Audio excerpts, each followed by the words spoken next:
गोदान बोसोरनि समावनो मोनसे दुखुनांथाव खौरां।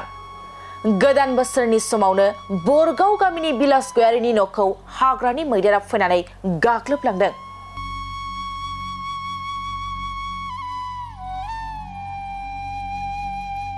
गोदान बोसोरनि गासैबो सुबुंफ्रानो रंजानायाव मुखुब, नाथाय गुबुन फारसेथिं बिलास गयारीया मैदेरजों गाग्लोबजानानै गोबां जार्लायाव।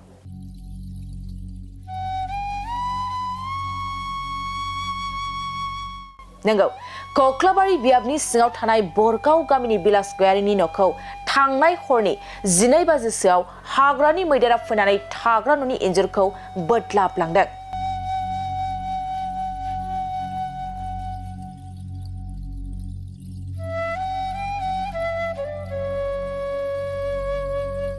गोबां समफ्राव मैदेरफ्रा फैनानै गोबां सुबुंफोरनि जिउखौ खहा खालामनायजों लोगोसे सुबुंफोरनि न'-बां, आबाद गासैखौबो खहा खालामलाङो।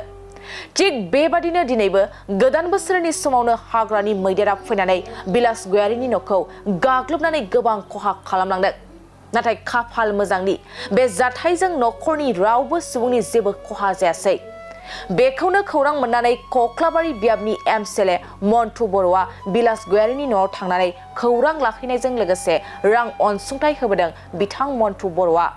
लोगोसे बे मैदेरजों गाग्लोबजानाय जाथायखौ खोनानानै बाक्सा जिल्ला एबसुआबो बिलास गयारीनि न'आव थांनानै खौरां लाहैदों।